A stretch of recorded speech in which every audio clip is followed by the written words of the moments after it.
It's time to plant my new citrus trees because this is a mess, a disaster. They have been on here for too long and my new trees are falling over. It's super windy and they need their new home. So it's time. Check out my new overalls.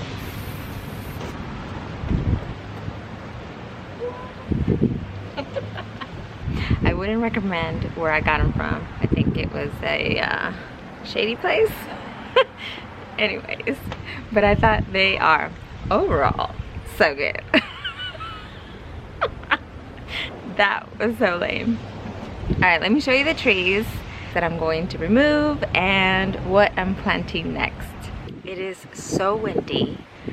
Great for me right now because I'm going to do a lot of heavy work, but it's not good for you. So I'm going to try to keep it limited so you don't get frustrated on the noise. All the trees are gone. This is what we're going to remove. Y'all, there's a lot of weeds and I didn't remove them because I knew that I was going to remove all the trees, so it's about to look much better. What if I get closer? Would this work? I decided to get 2 avocado trees. Before I only had 1, and I'm actually going to move them to this area. Ooh. Right here in the corner, so they don't get sunburn and hopefully it works out for them. And then I'm gonna add the citrus over on this side because it's the most sunniest, and you wanna look at more evergreen stuff when we're using the outdoor kitchen. Sorry. I hate to have to get you dizzy, but you see where the sun starts, so I'm gonna change. And I used to have the mangoes there, so I'm gonna add all the citrus from there and over, and then I think I'm gonna have an empty spot here for something else because I don't have all the trees. For my citrus, I have orange Mars, Clementine Mandarin, Dancy Tangerine, another blood orange, and a Tangelo.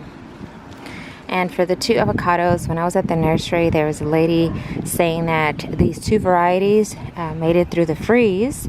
So what did we do? Grab those varieties. Joey Avocado and Lila. I'm going to try to show you the conditions the roots were in to see if maybe I need to improve the soil, but I'm not going to add any amendments to it. I think I'm just going to see if I need to raise it a little bit more, because it's not good to do that when you have new established trees. You want the roots to find their way through nutrition, not expect to be fed immediately up on top. You want them to kind of figure things out on their own. Obviously we're going to supplement once they start fertilizing and stuff, but for now we don't add anything. We just let them kind of get adjusted to their new environment, and then after a while we start adding fertilizer.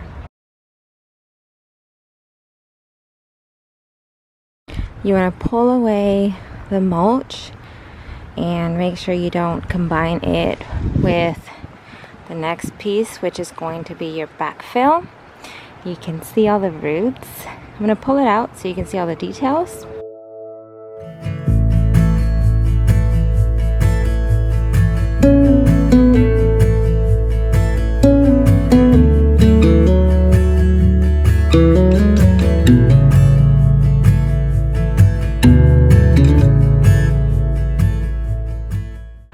This is what it looks like. So I used a fork because I didn't know what was underneath, and sure enough I have this big root right here. I have to be careful for. I don't know where it belongs, but now this area is ready. I need to dig it up to make room for the tree, and this is the soil that you don't want to mix with the mulch. This is your original topsoil, so I'm gonna move that over to the side and then make a hole twice as big as the container. Going to pick the largest citrus tree, which is this one,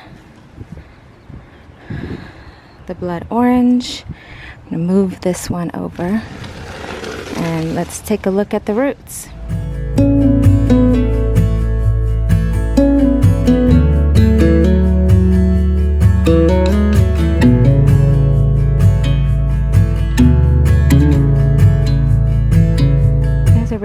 root system.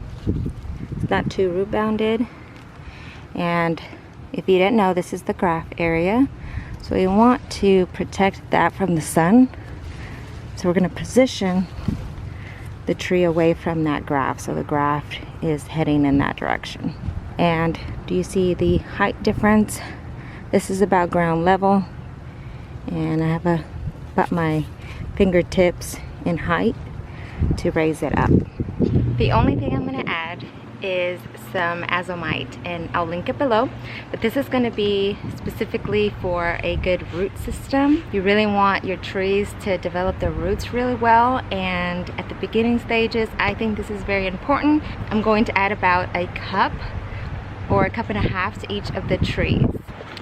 Let me show you what it looks like. This is a brand new box. So I might not have enough to put it on all the trees, so I might just stick with 1 cup, even though it says about a cup and a half per tree. Azomite is ancient, prehistoric volcanic ash from Utah. This one is from Utah, and it's really, really, really good, filled with minerals for your trees.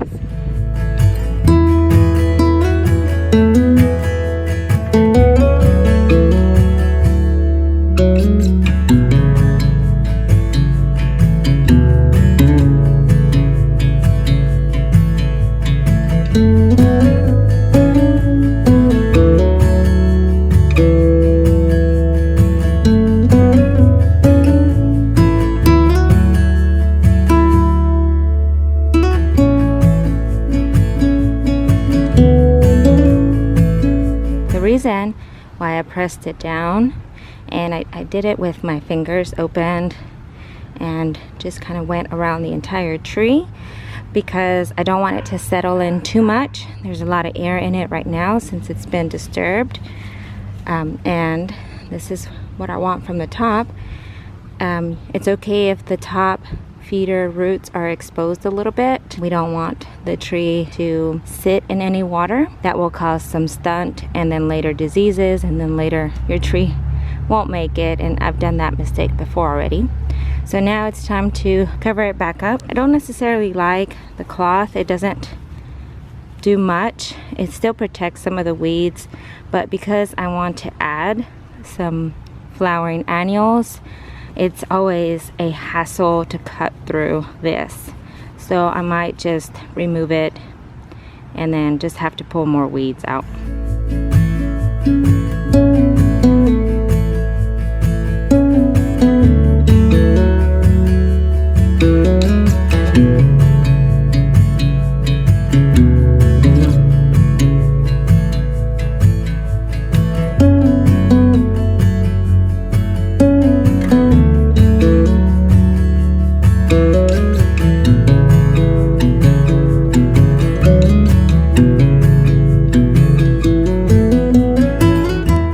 What it looks like so far.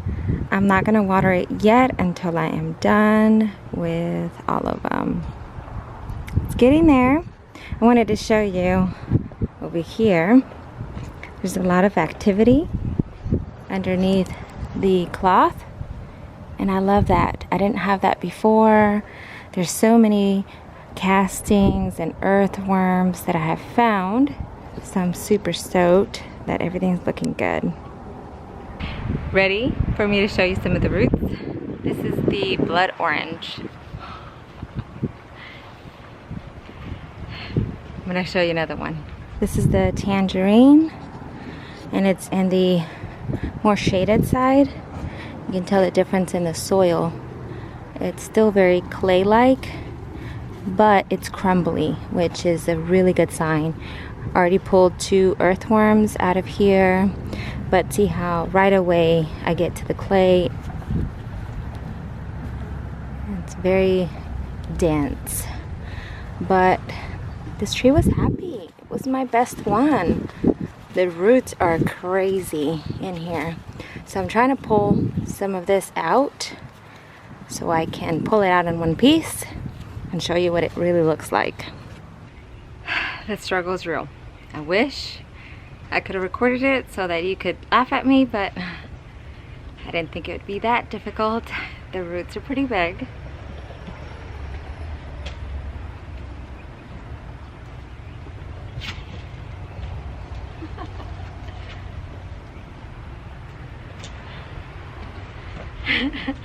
Pretty crazy, huh?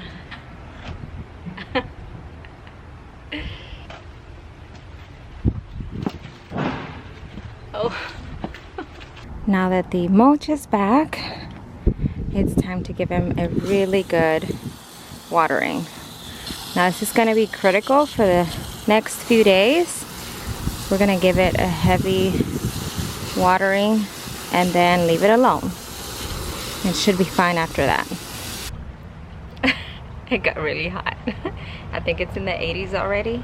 So I had to cover up and put something cool on my head because I felt my head throbbing already. So make sure you do that as well. I'm going to show you how I kind of messed up a little bit. So it's very windy and the tangerine just kind of blew. And before I set it on the ground, it did snap right here. So I'm going to treat this just like it would be a graft and hope for the best. If not, we're going to just give it a week or so and see how she does. I'll get a replacement. I was really sad. Alright, so then now that they're there, now that we've watered, I need to water the rest. See how this tree has a lot of blooms? We're going to take them off. So it's not going to have any blooms at all. You want to remove them when you first put them down because this takes up a lot of energy and you want the energy to go in root development. So you want this tree to be strong for next year's harvest.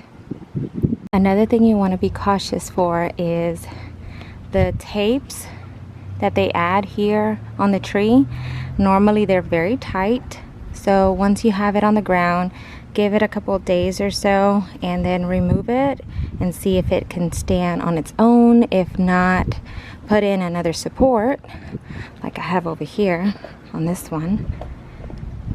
Another support, not too tight, but loose enough for it to get a little bit stronger. You want the tree to have strength on its own with no supports. So when you keep the supports too long, it will depend on them. I've got one that I'm missing. I didn't have all of them. I knew about that. So tomorrow I'm going to go ahead and get that and finish it off and show you how it looks in the end. This is the last one. She completes it all. And this is what we got. I wanted a grapefruit. So Oro Blanco it is. Tell me what you think. So much better. So I've got the 2 avocados, and then we have the orange, the grapefruit, the tangerine, the mandarin. No, sorry, this is the mandarin. This one is Tangelo. There we go. And last but not least, Moro blood orange. Well, I will say that it feels amazing to get rid of the dead. I think it was a reminder of what happened and how I'm not going to see those trees anymore. So once I've laid these out, oh my gosh, it makes me so happy. I'm so excited to see what these trees are gonna do and if they make it. Crossing my fingers that they do. And let me show you what I'm going to use after once the trees have settled. This is the fertilizer that I've been using on top of worm castings. I think I'm going to continue to use it. This is a small bag for what I have. Definitely I need more, but I wanted to show you what it is, and I'll link it below as well. The only thing I did very different from the very first time is to really make sure that I raised the trees higher, because I I did see where they did sink a little bit after I planted them and did maintain a lot more moisture than I wanted. So make sure that they are higher if you're planning on putting any citrus trees, and that you add a thick layer of mulch. They really need that. I also don't really want to cover their trunks. I don't like the paint, but I think I will put some type of like barrier around it that allows the trunk to get some circulation as well. I am going to replace my pomegranate tree, so stay tuned for that. Subscribe, turn on your notifications. Thank you so much for sticking around and watching me do this. It's a big transformation for me, but I'm excited that you are part of it with me. So thank you again, and I'll see you in the next one.